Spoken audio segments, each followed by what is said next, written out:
Hatimaye tetesi zimeanza kupata mwelekeo rasmi. Kiungo mshambuliaji Aziz Ki ameonekana akiwasili, huku mazungumzo kuhusu mustakabali wake ndani ya kikosi cha Yanga yakiendelea kushika kasi. Na ujio wake umeibua matumaini makubwa kwa mashabiki wanaotamani kuona nyota huyo akiendelea kuwa sehemu ya mradi wa mafanikio wa klabu hiyo Young Africans. Lakini mchambuzi Hans Raphael ameweza kuchapisha katika ukurasa wake wa Instagram kwamba tayari Aziz Ki ameingia nchini, mazungumzo na viongozi wa Yanga yanaendelea. Wiki ijayo itakuwa wiki muhimu kwenye maendeleo ya hili dili. Ameandika hivyo kwamba wiki ijayo itakuwa ni muhimu kwenye maendeleo ya hili dili. Aziz Ki anataka kurejea Yanga na viongozi wanalipambania hilo.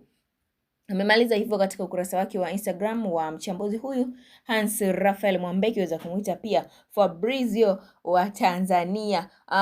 Anakuwa karibu sana kutupatia update mbalimbali kuhusiana na usajili unaoendelea kujili, ama tetesi za usajili zinazoendelea kujili, kwa sababu tunajua msimu ndio hivyo unaelekea kuisha. Zimesalia mechi chache tu kutamatisha msimu wa mwaka 2025 2026. Lakini kwa kipindi kirefu jina la mchezaji huyo Aziz Ki limekuwa likihusishwa na taarifa mbalimbali za kuondoka na kuongeza mkataba, jambo lililowahi kuwafanya mashabiki kusubiri na kuwa na hamu ya uamuzi wa mwisho. Jambo hilo ambalo limewafanya mashabiki hao kusubiri kwa hamu uamuzi wa mwisho kutoka kwa viongozi wao. Lakini pia picha za kuwasili kwake zimeongeza ishara kuwa mazungumzo kati yake na uongozi wa Yanga yanaendelea katika mazingira mazuri. Picha ambazo zilikuwa zikimuonyesha Stephane Aziz Ki zimeleta matumaini mapya ndani ya kikosi hiko cha Young Africans, kwamba zikionyesha ishara ya maelewano mazuri ama mazungumzo mazuri na ndani ya klabu hiyo pamoja na mchezaji huyo Stephane Aziz Ki. Lakini pia Aziz Ki amekuwa mmoja wa wachezaji muhimu zaidi wa Yanga katika msimu wa hivi karibuni, na uwezo wake wa kutengeneza nafasi, kutoa pasi za mwisho,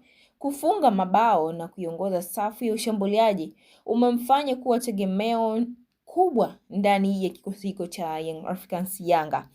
Uwepo wake umechangia mafanikio ya Yanga katika mashindano ya ndani pamoja na kimataifa. Kwa hiyo uwepo wake umekuwa una mafanikio makubwa sana ndani ya klabu hiyo Young Africans kwenye mashindano ya hapa ndani, kizungumzia kitaifa pamoja na kimataifa. Lakini mashabiki wengi wanaamini kuwa endapo atabaki, ataendelea kuwa nguzo muhimu katika safari ya Yanga ya kuitetea mataji na kufanya vizuri zaidi katika michuano ya Afrika.